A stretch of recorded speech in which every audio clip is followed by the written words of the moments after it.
تمام تعریفیں اللہ تعالی جل مجدہ الکریم کے لیے، درود و سلام نبی کرم نور مجسم شفیع معظم احمد مجتبیٰ جناب حضرت محمد مصطفیٰ صلی اللہ تعالی علیہ وسلم کی ذات والا صفات کے لیے حمد و صلات کے بعد،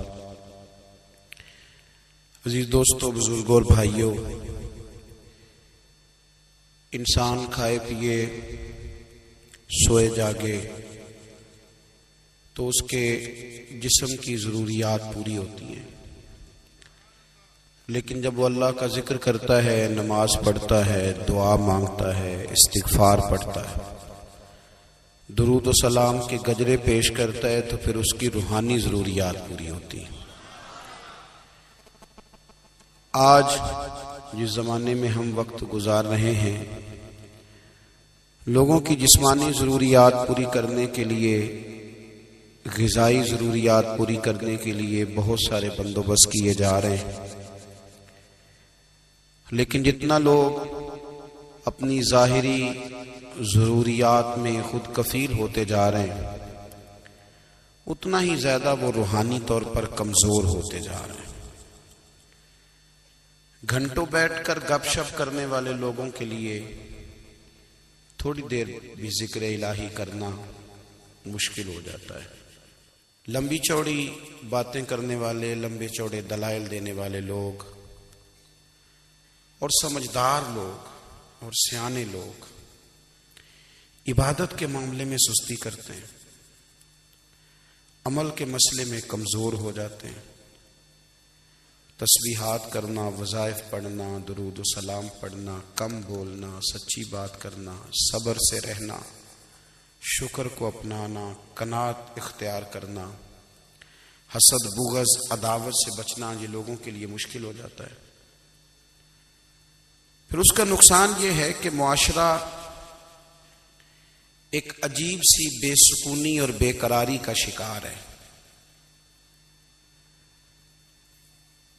جیب میں بہت زیادہ پیسے رکھنے والا، خوش شکل نظر آنے والا، پیٹ بھر کے روٹی کھانے والا شخص بھی ڈھونڈتا پھرتا ہے کہ آخر میں پریشان ہوں کیوں۔ آپ انسانیت کی تاریخ پڑھیں گے تو آپ کو معلوم ہوگا کہ انسان نے کبھی پتھر کی پوجا کی، کبھی معاذ اللہ چاند سورج کی، درختوں کی، بتوں کی پوجا کی۔ معاذ اللہ یہ غلط ڈائریکشن پہ تو چڑھ گیا، لیکن ایسا نہیں ہے کہ کوئی بندہ دنیا میں آیا ہو اور کسی کی اس نے عبادت نہ کی ہو۔ اس لیے کہ اللہ تبارک و تعالیٰ نے جس طرح ہمارے جسم میں کھانے کی طلب رکھی ہے، پینے کی طلب رکھی ہے، سونے کی طلب رکھی ہے، اسی طرح اللہ تعالیٰ نے عبادت کے لیے طلب رکھی ہے جسم میں۔ یہ تو ہوا کہ انسان گمراہ ہو گیا، غلط رستوں پہ چل نکلا،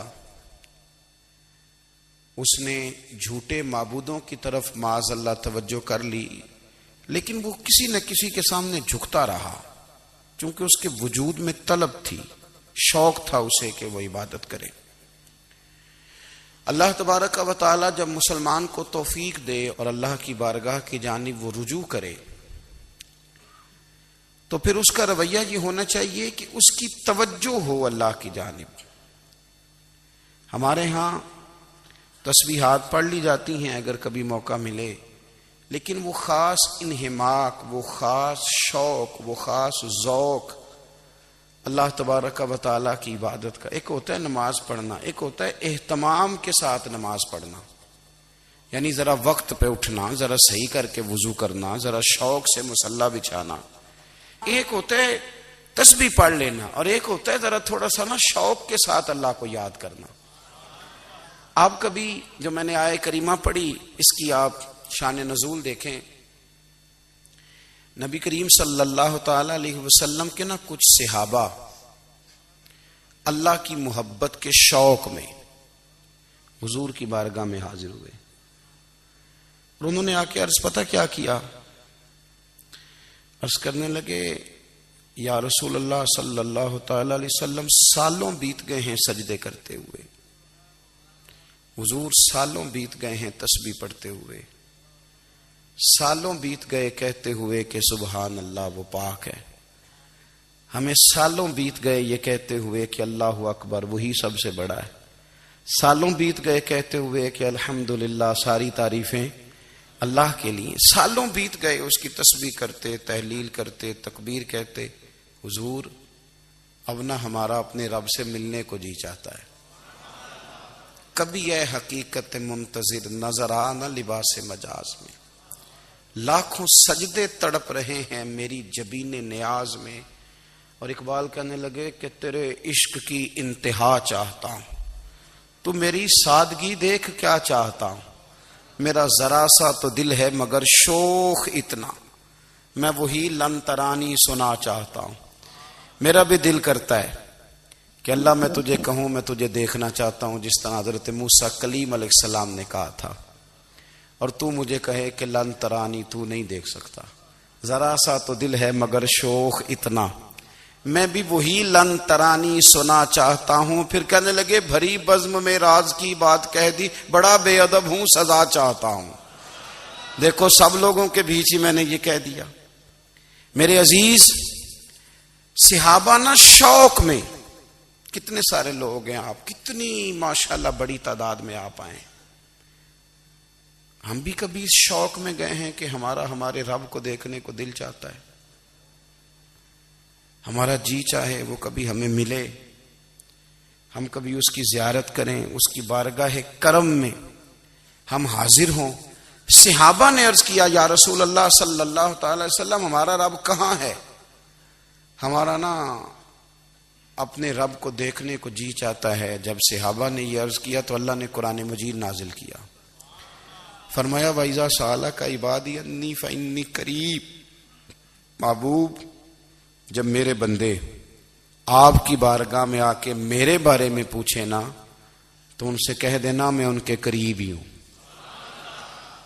قریب ہی ہوں۔ دلیل کیا ہے؟ آئی اذا دان، یہ جب بھی مجھ سے دعا مانگیں گے میں ان کی دعاؤں کو قبول فرماؤں گا، میں ان کے قریب ہوں، میں ان کے قریب ہوں، یہ جب بھی دعا مانگیں گے نا میں قبول کروں گا، میں ان کے قریب ہوں۔ اللہ تبارک و تعالیٰ کے بندے اللہ سے محبت کرتے، رب کی بارگاہ میں جھکتے، اس کو اپنے دکھ سناتے، اس کے پیارے محبوب صلی اللہ تعالی علیہ وسلم کا وسیلہ لے کے اس کے حضور حاضر ہو جاتے، پیشانیاں سجدوں سے روشن ہوتی۔ ہم نا ہر چیز کے لیے وقت نکالتے ہیں، ہر چیز کے لیے، لیکن عبادت کے لیے وقت نہیں نکالتے۔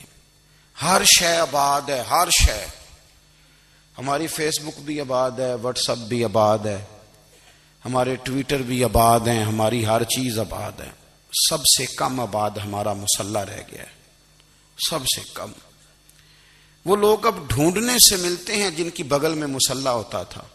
میرے بھائی آپ کتنا کو دنیا کے پیچھے بھاگو گے تھکا دے گی، کتنا دولت کے پیچھے بھاگو گے تھکا دے گی۔ آپ جب اپنی زندگی میں جمع تفریق کرو گے نا تو مرتے وقت احساس ہوگا کہ سارا کچھ تو لوگوں کے لیے کیا، اپنے لیے تو کر ہی کچھ نہیں سکے۔ اور ہم عبادت کے معاملے میں بہانے بازی بھی کرتے ہیں، ہم کہتے ہیں اوہو رزق کمانا بھی تو عبادت ہی ہے نا، تو میں حلال روزی کے لیے جا رہا ہوں یہ بھی تو عبادت ہے نا۔ میری طرح کے لوگ کہہ دیتے ہیں کہ میں سویرے اٹھ کے مدرسے میں کچھ اسباق دیکھتا ہوں تو یہ بھی تو عبادت ہے، میں بیان کرنے کے لیے مطالعہ کرتا ہوں تو یہ بھی تو عبادت ہے نا، اتنے لمبے سفر کر کے ملک میں دنیا میں گھومتا ہوں تو یہ بھی تو میں عبادت ہی کر رہا ہوں۔ اب اسپیشل نفلوں کے لیے وقت کس طرح نکلے، اسپیشل کر کے تسبیح میں کیسے چلاؤں، میں سارا کچھ ہم بہانے بنا لیتے ہیں نا۔ میرا سوال یہ ہے کہ یہ ساری باتیں صحابہ کو، نبی کریم کو، دیگر لوگوں کو بھی تو پتہ تھی نا، لیکن آپ غور تو کریں 23 سال حضور کو وقت ملا، مختصر وقت ظاہراً تبلیغ کرنے کے لیے، پوری دنیا میں دین بھی پھیلانا ہے۔ گھر میں 11 ازواج ہے، 4 بیٹیاں ہیں، ان کی اولادیں، سارے کام کاج بھی دیکھنے ہیں، لیکن سیدہ طیبہ طاہرہ حضرت عائشہ صدیقہ رضی اللہ تعالیٰ عنہ فرماتی ہیں سارا دن تبلیغ کرتے، ہر غلام کے دکھ سنتے، گھر میں آتے تو اپنے گھر والوں کا خیال کرتے، کام میں ہمارا ہاتھ بٹاتے.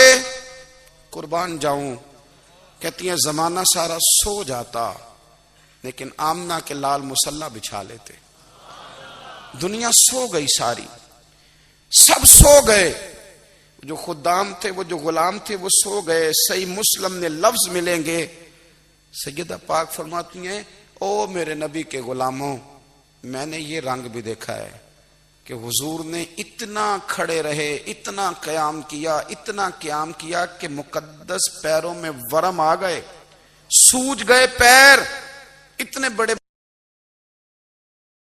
دل پہ ہاتھ رکھ کے نہیں بتا سکتا کہ میرے کبھی نماز میں پیر سوج گئے، کوئی نہیں بتا سکتا. بچوں کی روٹی کماتے تھک گئے، بات الگ ہے. ہم سیر کرنے گئے تو تھک گئے، بات الگ ہے. لیکن عبادت میں یہ بھی تو مسلم شریف ہے نا، یہ بھی تو دین ہے نا، یہ بھی تو حضور کی سنت ہے، یہ بھی تو وہ چیز ہے جو کریم کی آنکھوں کی ٹھنڈک ہے. سیدہ فرماتی ہیں پیروں میں ورم آ گئے اور ساری رات ہی حضور نے نماز پڑھی اور ایک ہی آیت بار بار دہرائی. مسجد نبوی میں بلال حبشی نے فجر کی اذان دے دی اور حضور ابھی مصلی پہ تھے. کریم فارغ ہوئے، میں نے عرض کی یا رسول اللہ صلی اللہ علیہ وسلم، آپ کے تو صدقے اللہ اگلے پچھلوں کے گناہ معاف کرے گا، تو آپ اتنی آہوزاری کیوں فرماتے ہیں؟ آپ تو شفیع ہیں، آپ تو انبیاء کے امام ہیں. تو حضور نے فرمایا عائشہ تم نے گنوایا ہے نا میرے اللہ کی مجھ پر کتنی رحمت ہے. افلا اکون عبدا شکورا، فرمایا اگر اس نے اتنی نعمتیں دی ہیں تو کیا میں اس کا شکر گزار بندہ نہ بنوں؟ میں شکر گزار بندہ نہ بنوں اس کا؟ پھر اگر اتنی نعمتیں اس نے دی ہیں، مجھے اتنا نوازا ہے، تو پھر میں اس کے سامنے سجدے نہ کروں؟ او میرے بھائی، بڑے قابل فخر لوگ ہیں ہم کہ ہم نبی پاک کے غلام ہیں. ہم قابل فخر ہیں کہ نبی کریم کے غلام ہیں. کیا کبھی اس غلامی کے شکرانے میں بھی 2 نفل پڑھے کہ یا اللہ تیرا شکر ہے تو نے ہمیں حضور کا غلام بنایا ہے؟ یاد رکھیں کہ اپنی روحانی زندگی کو آباد کریں، استغفار پڑھیں، تسبیحات کریں.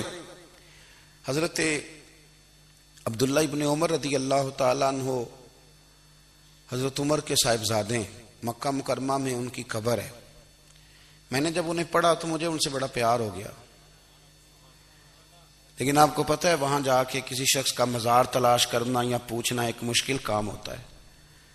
تو ایک دفعہ میں مکہ شریف میں حاضر تھا تو ایک گاڑی والا ڈرائیور مجھے کہنے لگا کہ مولانا میں آپ کو جانتا ہوں، مجھے آپ سے محبت ہے، ایک بات بتاؤں آپ کو؟ میں نے کہا بتاؤ. کہنے لگے حضرت عبداللہ ابن عمر کی قبر دیکھنی ہے. میں نے کہا یہ تو نہیں کہہ رہا، یہ کسی نے بندوبست کرایا ہے، یہ اللہ نے تیرے دل میں بات ڈالی ہے، یہ ہو گیا تو لے چل مجھے. حضرت عبداللہ ابن عمر کو نبی پاک نے فرمایا تھا راجل صالح، یہ نیک بندہ ہے، یہ متقی آدمی.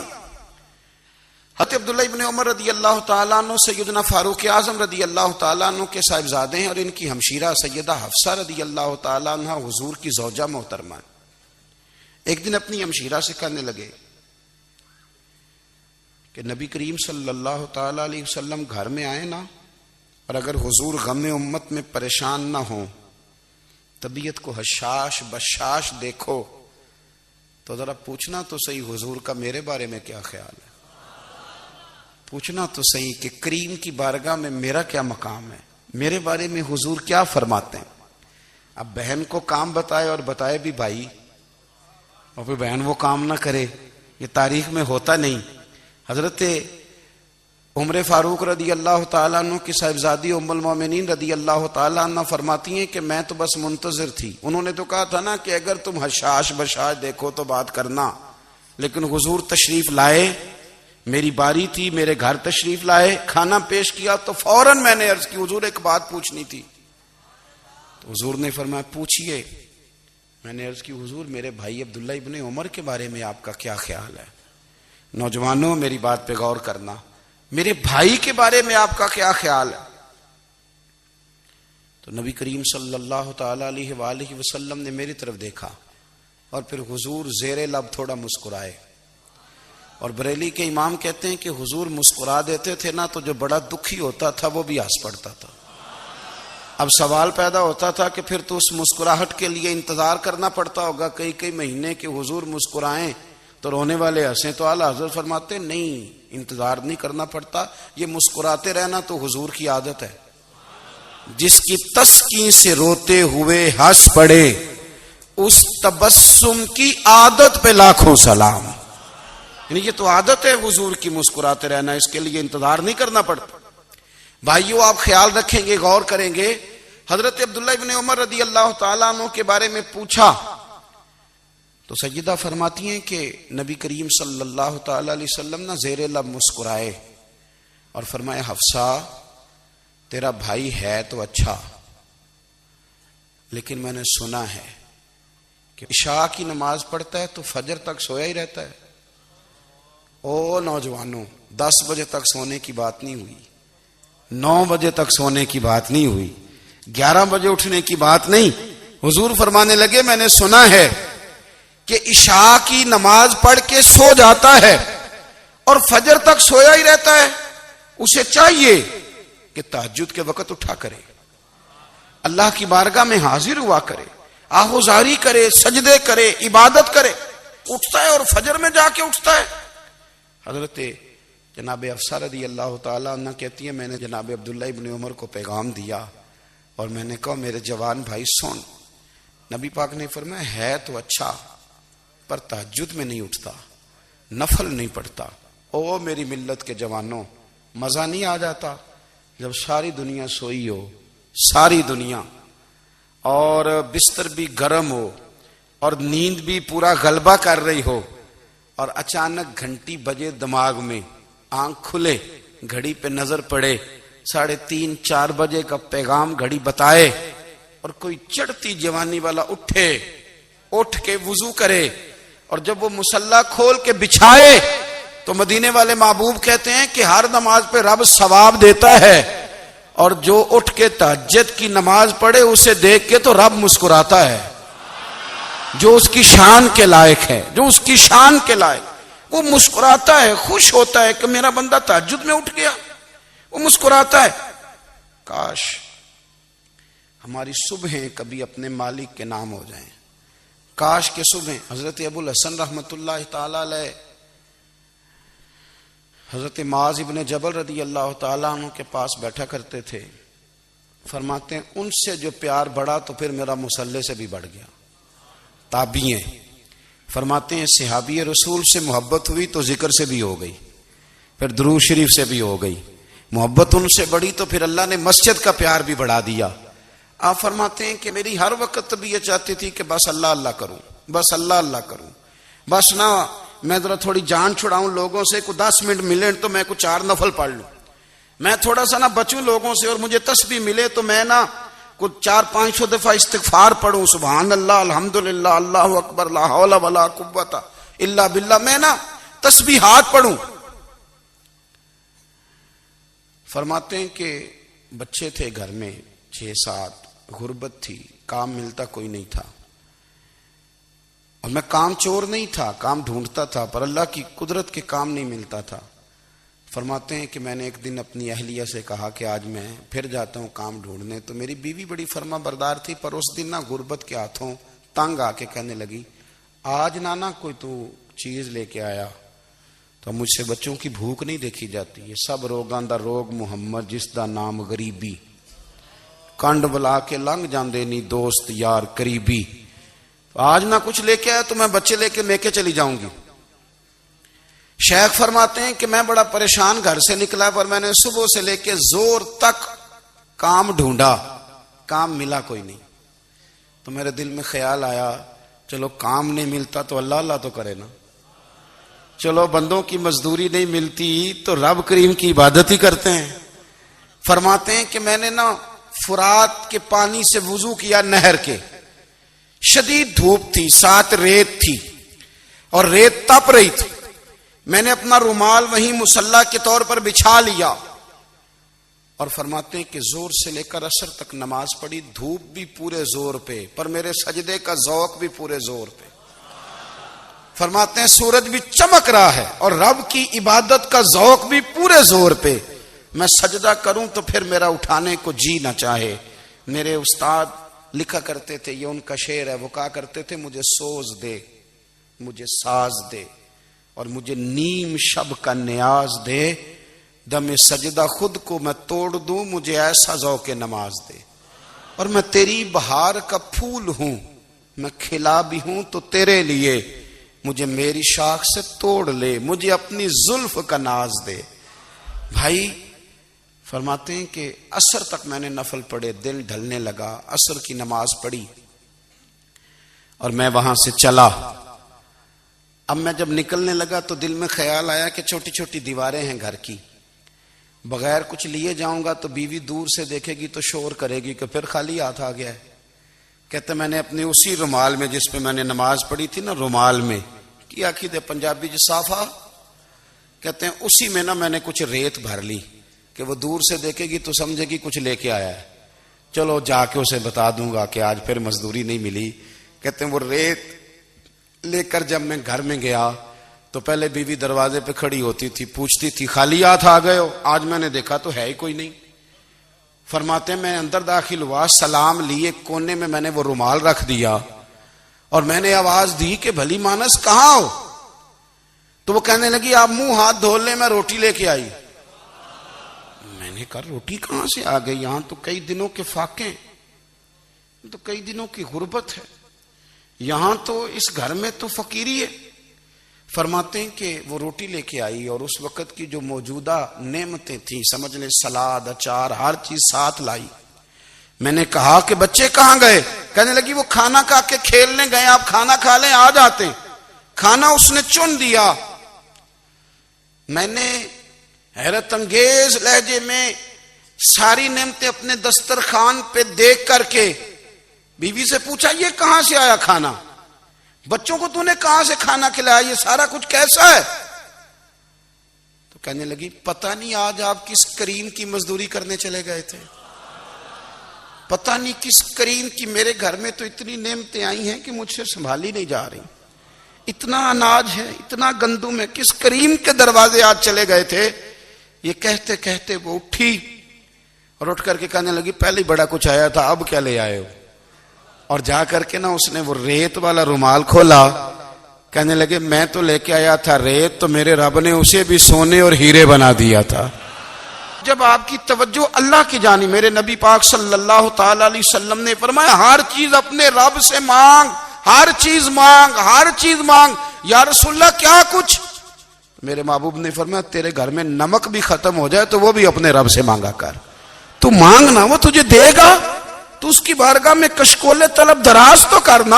اور ترمذی شریف میں عجیب لفظ ہے، رسول کائنات نے فرمایا، رب کریم فرماتا ہے جب میرا بندہ ہاتھ اٹھاتا ہے نا تو مجھے حیا آتی ہے کہ میں خالی کیسے لوٹا دوں اس کے۔ اتنے بڑے بادشاہ کی بارگاہ میں، او بھائی لوگوں سے عزتیں تلاش کرتے ہو تو وہ کیا تمہیں عزت دیں گے؟ وہ تو کل اچھا کہتے ہیں پرسوں برا کہنے لگ جاتے ہیں۔ لوگوں کے سامنے گڈ بک میں آنا چاہو گے تو وہ تو سویرے تمہارے بارے میں کچھ کہیں گے، شام کچھ اور کہیں گے۔ اپنی روحانی زندگی آباد کریں، اپنے مسلح کو وقت دیں، اور دنیا سے چھپ کر اس موبائل کو بند کر کے اور اپنے آپ سے بھی چھپ کے اور تنہا ہو کے چھپا کے سارا کچھ اپنے آنسو اپنے رب کی بارگاہ میں پیش کریں، اس کے حضور حاضری دیں۔ سنو نا ترمذی کی حدیث، اور اسے یاد رکھنا، نبی پاک علیہ السلام نے فرمایا اپنے دکھ لوگوں کے سامنے نہ بیان کرنا، سیٹھوں نوابوں کو نہ بتاتے پھرنا، دنیا داروں کے سامنے جا کے نہ رونا کہ میں تکلیف میں ہوں۔ فرمایا اگر دنیا داروں کو دکھ بتاؤ گے رب تمہیں کبھی غنی نہیں کرے گا، اور لوگ ہیں کہ الٹا مذاق اڑائیں گے۔ آپ کی جس سے بڑی پکی یاری ہے نا، پکی، وہ تب تک پکی ہے جب تک آپ نے 50,000 مانگا نہیں، اور جس وقت آپ نے کہہ دیا کہ میں مجبور ہوں میری مدد کر تو پھر ختم ہو گئی دوستی۔ لوگوں کے تعلقات آپ کے ساتھ تب تک ہیں جب تک آپ ان سے کوئی ضرورت وابستہ نہیں کرتے۔ کریم محبوب فرمانے لگے بندوں کے سامنے دکھ نہ بیان کرنا، اللہ تجھے کبھی غنی نہیں کرے گا۔ تو اپنے دکھ اپنے رب کو بتا، تو دعائیں مانگ، تو اس کی بارگاہ میں حاضر ہو، تو اس کے حضور عرض کر۔ فرمایا اپنے دکھ اپنے رب کو بتا، وہ جلدی کرے یا دیر سے کرے تجھے ساری دنیا سے بے نیاز کر دے گا، تجھے کسی کا محتاج نہیں رہنے دے گا۔ اپنے مسلح کو، اپنی دعاؤں کو. ایک بزرگ فرماتے ہیں میں نے دعا مانگنے کا طریقہ اپنی بیوی سے سیکھا. دعا مانگنے کا طریقہ اپنی، سیکھنے والے تو اپنے بچوں سے بھی سیکھ لیتے ہیں، سیکھنے والے تو ہر ایک سے سیکھتے ہیں. وہ کہتے ہیں میں نے دعا مانگنے کا سلیقہ اپنی بیوی سے سیکھا ہے. حضرت وہ کس طرح؟ فرمانے لگے میری بیوی نے نا مجھے کوئی کام بتایا، کچھ پیسوں کی ضرورت کے لیے کہا، تو میں نے اسے کہا کہ بھئی ابھی میرے پاس نہیں ہے، کچھ دنوں میں آتے ہیں تو میں دے دوں گا. عورتوں کی عادت ہوتی ہے وہ بار بار یاد کراتی ہیں. 2-4 دنوں کے بعد پھر اس نے کہا حضرت وہ میں نے کہا تھا کچھ پیسے، میں نے اسے کہا کہ ابھی میرے پاس نہیں ہے، کچھ دنوں میں ملتے ہیں تو میں تمہیں دے دوں گا. اس نے کچھ دنوں کے بعد پھر کہا حضور وہ میں نے کچھ پیسے کہے تھے. فرماتے میں نے ڈانٹ دیا، میں نے کہا کہ کیا تو روز مجھے شرمندہ کرتی ہے، کہا نا میرے پاس نہیں ہے، ہوں گے تو دے دوں گا، تو روز یاد کراتی ہے. فرماتے ہیں اس نے پہلے تو میری ڈانٹ کو سہا، پھر میرے سخت جملوں نے اس کی آنکھوں میں آنسو پیدا کر دیے، پھر اس نے اپنے آنچل میں اپنے اس دکھ کو سمیٹا، اور پھر اس نے ایک جملہ کہا تو میں رو پڑا اور مجھے اپنے رب سے مانگنے کا طریقہ آ گیا. مجھے کہنے لگی حضرت جی آپ نے ڈانٹ دیا میں نے سہ لیا، پر آپ ہی میرے شوہر ہیں، بتائیں نا آپ سے نہ کہوں تو میں کس سے جا کے کہوں. فرماتے ہیں میں رو پڑا اور میں کھل کے رویا اور میں تڑپ کے رویا اور پھر میری سسکیاں بند گئیں. تو مجھے کہنے لگی آپ کو کیا ہوا؟ میں نے کہا مجھے بھی دعا مانگنی آ گئی ہے. جب میں اسے کہوں گا نا اللہ تو ہی میرا رب ہے، میں تجھ سے نہ کہوں تو میں کس سے جا کے کہوں؟ میں کیوں کسی بندے سے سوال کروں؟ میں کیوں کسی دنیا دار سے کہوں؟ میں تیرے بندوں کا، نیک بندوں کا وسیلہ لے کے، تیرے محبوب کی غلامی لے کے تیری بارگاہ میں آیا، تجھ سے نہ مانگوں تو کس سے مانگوں؟ سمجھ آ گئی ہے. جب میں اس رنگ میں مانگوں گا تو پھر رب میرے اوپر بڑا ہی فضل فرمائے گا، وہ میرے اوپر بڑی رحمت کرے گا، وہ میرے لیے آسانیاں کرے. عزیز دوستو ہم اس طرح کرنے لگ گئے ہیں کہ ہم نے نا اپنے تعلقات پر اعتماد کرنا شروع کر دیا ہے. میرے تعلقات بہت ہیں. ہم نے اپنی دولت پر اعتماد کرنا شروع کر دیا ہے، میرے پاس دولت بہت ہے. ہم نے اپنے علم پر، اپنی شہرت پر اعتماد کرنا شروع کر دیا ہے کہ میرے پاس فلاں چیز بہت ہے. یاد رکھنا جب بے نیاز اپنی صفت بے نیازی دکھاتا ہے تو بڑی بڑی دولتوں والے مجبور نظر آتے ہیں. بھائیو جب انسان کا رشتہ اپنے مالک کے ساتھ ہوتا ہے پھر تو غم بھی کچھ نہیں کہتے، پریشانیاں بھی کچھ نہیں کہتی، پھر تو زندگی صبر والی، پھر تو زندگی توکل والی، پھر تو زندگی بھروسے والی. پھر انسان اپنے آپ کو رسوا نہیں کرتا، دنیا داروں سے امیدیں اس کی ختم ہو جاتی، امیدیں اللہ رسول سے لگا لیتا ہے، مضبوط ہو جاتا ہے، مضبوط طاقتور ہو جاتا ہے، خوددار ہو جاتا ہے، باوقار باعزت ہو جاتا ہے. حضرت بہلول دانا رحمت اللہ علیہ بیٹھے تھے تو ہارون رشید حج کر کے آ رہا تھا، تو رستے میں حضرت شیخ سے ملاقات ہو گئی تو السلام علیکم کے بعد کہنے لگا حضور کوئی حکم ہو تو بتائیے گا. تو حضرت بہلول دانا فرمانے لگے تیرا رب کون ہے؟ اس نے کہا اللہ. تو فرمایا میرا کون ہے؟ کہا اللہ. فرمانے لگے تو بڑا ہی بیوقوف ہے، کیا تو یہ سمجھتا ہے کہ رب ہارون رشید کو تو دے گا اور بہلول دانا کو بھول جائے گا؟ تیرا بھی وہی رب ہے، میرا بھی وہی رب ہے. اس نے اگر تجھے دے کے آزمایا ہے تو ہو سکتا ہے مجھے نہ دے کے آزما رہا ہو. جب اس کی حکمت کے تقاضے ہوں گے تو عطا کرے گا اور دے گا. تو جا اپنا کام کر. بھائی اپنی روحانی زندگی، اپنی عبادات، اپنے وظائف، اپنے روزمرہ کے معاملات، اپنی دعائیں، اپنا استغفار. دیکھو کوئی مشکل کام تو نہیں، 2 رکوع ہیں سورہ واقعہ کے اگر رات کو پڑھ لی جائے تو. میں کس طرح یہ بات بیان کروں کہ تعویذ بانٹنا آسان ہے اور وظیفہ بتانا مشکل ہے. سارا دن تعویذ بانٹیں تو لوگ لینے کو تیار ہیں، اور اگر آپ وظیفہ بتائیں تو کہتے ہیں تو مشکل کام ہے. او خدا کے بندے، اگر آپ کا تعلق قرآن پاک کے ساتھ مضبوط ہو، قرآن پاک کے ساتھ اگر آپ کا رشتہ ہو، لوگ سفارشیں ڈھونڈتے ہیں نا دنیا میں کوئی تعلق مل جائے تو میرا کام ہو جائے. دنیا میں اتنا مشکل معاملہ ہے، آخرت میں مجھے بتائیے گا کتنا مشکل معاملہ ہوگا. میرے نبی پاک صلی اللہ تعالی علیہ وسلم نے فرمایا جو لوگ سورہ ملک پڑھا کرتے تھے نا، سورہ ملک، یہ سورت ملک قیامت میں ان کی سفارش کرے گی. اور اس طرح کرے گی کہ کہے گی اے اللہ یہاں اس بندے کو جنت میں داخل کر دے یا مجھے قرآن پاک سے علیحدہ کر دے. تو رب فرمائے گا جا اس کا دامن تھام کے اسے جنت تک پہنچایا. آپ بات کو سمجھیں. جب آپ کے تعلقات اپنے معاملات کے ساتھ مضبوط ہوں گے, یہ نبی کریم نے وعدہ کیا ہے کہ تو سورت واقعہ پڑھ تیرے گھر میں فاقہ نہیں آئے گا. حضرت عبداللہ ابن مسعود رضی اللہ تعالیٰ عنہ بیمار تھے تو حضرت عثمان غنی رضی اللہ تعالیٰ عنہ تیمارداری کے لیے تشریف لے گئے اور جا کر کے کہا کہ آپ بڑے بیمار ہیں, آپ کی بیٹیاں زیادہ ہیں, میں چاہتا ہوں کہ خزانے میں سے کچھ مدد کروں. تو سیدنا عبداللہ ابن مسعود رضی اللہ تعالیٰ عنہ اٹھ کے بیٹھ گئے اور کہنے لگے امیر المومنین اللہ آپ کو میری طرف سے میری بیٹیوں کی طرف سے بہتر صلہ دے. میری بیٹیوں کو کسی خزانے کی ضرورت نہیں, میں نے انہیں خزانہ دے دیا ہے. کہا جناب آپ نے کون سا خزانہ دیا ہے, میں آپ کے مالی معاملات کو جانتا ہوں. تو فرمانے لگی امیر المومنین میرے نبی کریم نے فرمایا ہے جو سورت واقعہ پڑھے اسے کبھی فاقہ نہیں آتا. میں نے بیٹیوں کو یاد کرا دی ہے, یہ خزانہ میں نے انہیں دے دیا ہے. وہ سارے والدین سنیں جو بیٹیوں کے لیے پریشان رہتے ہیں. حضرت عبداللہ ابن مسعود نصیحت کر رہے ہیں, فرمانے لگے میں نے سورت واقعہ یاد بھی کرا دی ہے, پڑھنے کی عادت بھی ڈال دی ہے. حضور نے فرمایا ہے جو سورت واقعہ پڑھے اسے فاقہ نہیں آتا. کہنے لگے چاند تو اپنی جگہ چھوڑ سکتا ہے, سورج گر سکتا ہے, تارے ٹوٹ سکتے ہیں, پر مدینے والے رسول کی بات غلط نہیں ہو سکتی. حضور نے فرمایا فاقہ نہیں آئے گا تو انشاءاللہ کبھی بھی نہیں آئے گا. کرنے کا کام یہ ہے کہ ہم اپنے معاملات, اپنی عبادات, اپنی دعائیں کبھی 10 منٹ عادت ہو جائے نا دعا مانگنے کی علیحدہ سے رات کو. حضور نے فرمایا جو فرض نماز کے بعد دعا مانگے اللہ اس کی قبول کر لیتا ہے. نبی پاک صلی اللہ تعالی علیہ وسلم نے فرمایا اللہ مسافر کی دعا قبول فرماتا ہے. حضور نے فرمایا اللہ مظلوم کی دعا قبول فرماتا ہے.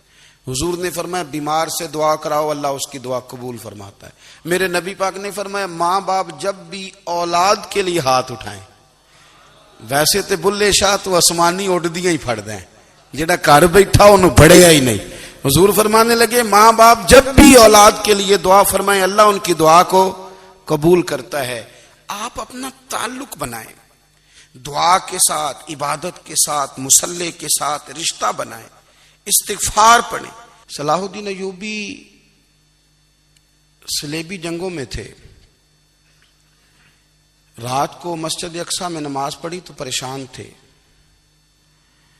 ایک بزرگ سے ملاقات ہوئی تو وہ کہنے لگے کہ آپ بڑے پریشان ہیں. کہنے لگے حضور پریشان اس لیے ہوں کہ پہلے ہی مسلمان کمزور ہے, اب میں نے سنا ہے دشمن کا ایک بحری بیڑا وہ جنگی سامان سے بھرا ہوا آ رہا ہے, تو اب ان کے پاس اور تلواریں اور نیزے آ جائیں گے, مسلمانوں کے پاس پہلے ہی وسائل کی کمی ہے, پریشان ہو کس طرح کر کے مقابلہ کریں گے.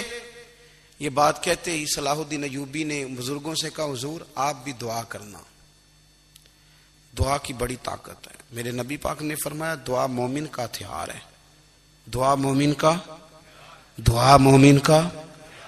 حضور نے فرمایا تقدیر کو سوائے دعا کے کوئی چیز نہیں بدل سکتی. دعا مومن کا ہتھیار ہے, یہ کافر کے پاس کوئی نہیں, یہ ہتھیار ہے مومن کا. اللہ کرے آپ کو سمجھ آئے, پھر سنیں کئی بار کہہ چکا ہوں, یہ ہتھیار ہے. کافر کے مقابلے میں جو تیرے پاس سب سے بڑا ہتھیار ہے وہ دعا ہے. دعائیں کرانی چھوڑ دی, کرنی چھوڑ دی, لینی چھوڑ دی. حضرت سیدنا انس بن مالک رضی اللہ تعالیٰ عنہ فرمایا کرتے تھے میں نے وہ رنگ دیکھا ہے جب حضور دعا مانگتے تھے اور حضور کی مقدس آنکھوں میں آنسو بھی ساتھ ہی بہا کرتے تھے, میں نے وہ انداز دیکھا. تو صلاح الدین ایوبی بزرگ سے کہنے لگے آپ بھی دعا کیجیے, اور خود رونے لگے اور سر سجدے میں رکھ کے رونے لگے, اور عشاء سے لے کر فجر تک روئے, خوب روئے. صبح وہ بزرگ آئے تو صلاح الدین ایوبی کا خوبصورت اور ہنستا ہوا چہرہ دیکھا. کہنے لگے آپ بڑے خوش ہیں, رات تو میں نے بڑے روتے ہوئے دیکھا تھا. تو کہنے لگے حضور وہ جو بحری بیڑا آ رہا تھا نا وہ پانی میں ڈوب گیا ہے, اب وہ نہیں آ رہا, ابھی خبر آئی ہے تو میں بڑا خوش ہوں. بزرگ کہنے لگے اٹھ سینے سے لگ, اور سن ایک بات, وہ بحری بیڑا پانی میں نہیں ڈوبا, وہ تیرے آنسوؤں میں ڈوب گیا ہے. وہ جو تو رات رویا ہے نا رب کریم کی بارگاہ میں تو وہ ڈوب گیا ہے. بھائی اپنا مصلی کا، عبادت کا، وظائف کا، اللہ اللہ کا سلسلہ اس کو مضبوط کریں، اپنی دعاؤں کے تعلق کو مضبوط کریں۔ دعائیں بڑے انقلاب برپا کر دیتی ہیں۔ ہم تھوڑے تھوڑے نا جب سے خشک ہوئے ہیں نا، خشک، اور میری تو جماعت ہی صوفیاء کی جماعت تھی، ہم تو داتا علی اجمیری کی جماعت سے، ہم تو خواجہ اجمیری کی جماعت سے، ہم تو شیخ احمد فاروق سرہندی کی جماعت سے، ہم تو صوفیاء کی جماعت۔ ہماری جماعت نے بھی وہ تعلق جو ہمارے بزرگوں نے بنایا تھا۔ بزرگ اللہ کے قریب کیسے جاتا ہے؟ ہمارے یہاں نا بہت سارے لوگ کہتے ہیں جی نظر ہو گئی تو کام ہو گیا۔ بھائی جو بخاری مسلم میں طریقہ ہے نا اللہ کا قرب پانے کا، وہ تو نفل ہے۔ نبی کریم علیہ الصلوۃ والسلام نے فرمایا بندہ نفلوں کے ذریعے رب کے قریب جاتا ہے، اور اتنا قریب جاتا ہے کہ پھر اللہ اس کی زبان بن جاتا ہے، اللہ اس کی آنکھیں بن جاتا ہے، کان بن جاتا ہے، ہاتھ اور پیر بن جاتا ہے۔ تو یہ تو عبادت ہے، یہ تو اللہ کی بارگاہ کی حاضری ہے جو آپ کو اللہ کے قریب کرے گی۔ تو اپنے نماز کو اہمیت دے کے ادا کریں، نمازیں موبائل بند کر کے ادا کریں۔ لیکن نا کچھ لوگ کہتے ہیں مجھے ٹائم نہیں ملتا نماز کا، تو میں کہتا ہوں یہ آپ نے بڑی جرت کی بات کی ہے۔ مجھے کو میرا پیر بھائی کہہ دینا میرے پاس ٹائم نہیں آپ کو ملنے کا، تو میں کہتا ہوں آج کے بعد آنا ہی نہ۔ تو کیا سمجھتا ہے تو بہت بڑا آدمی ہے، تیرے پاس ٹائم نہیں ہے اور ہمیں ملنے کا ٹائم، موج کر۔ تو آپ نے اللہ رسول کو کہہ دیا ٹائم نہیں۔ اور عجیب فلسفہ ہے نا، کہا جائے نماز پڑھنے آؤ تو کہتے ہیں کپڑے ٹھیک نہیں، اور کہا جائے کہ آؤ ذرا دعوت پہ چلیں تو کہتے ہیں 1 منٹ ٹھہر میں کپڑے بدل کے آیا۔ نماز کے لیے کہا تو کہتا ٹھیک نہیں، دعوت کے لیے کہا تو کہتا میں ذرا تیاری کر لوں، یوں جانا مناسب نہیں۔ یہ معاملہ ٹھیک نہیں۔ رب تو فرماتا ہے کہ جب تم مسجد میں آ تو زینت اختیار کر کے آ، خوب ذوق سے دعا مانگیں، خوب شوق سے نماز پڑھیں، خوب استغفار کا مزاج بنائیں۔ آپ لوگوں کے بیچ رہ کے سوکھ حاصل کرنا چاہتے ہیں، لیکن آپ کو پتہ ہے کئی مہینے غار حرا میں رہنا بھی مدینے والے محبوب کا طریقہ ہے۔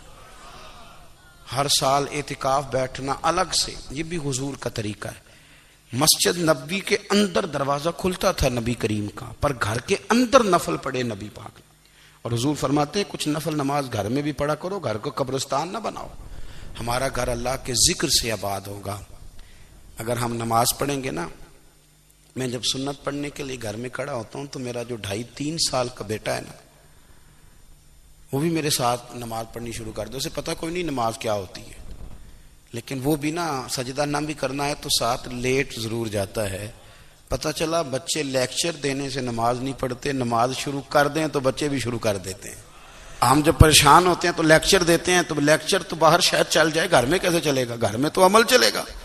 تو میرے عزیز، آج کے اس روحانی اجتماع میں ہمارے دوستوں نے جو محنت کی، ہم نے بار بار اپنی نیت سے پوچھا خدا ہمیں معاف کرے اگر کوئی ذاتی شہرت ہے، کوئی ہمارے ذاتی مفادات ہیں، رب ہمیں ہدایت دے۔ ہماری یہ خواہش تھی کہ روحانی اجتماع ہمیں تھوڑا سا اللہ اور اس کے رسول کے جانب مائل کرے، کچھ ہمارا رشتہ مصلی کے ساتھ مضبوط کرے۔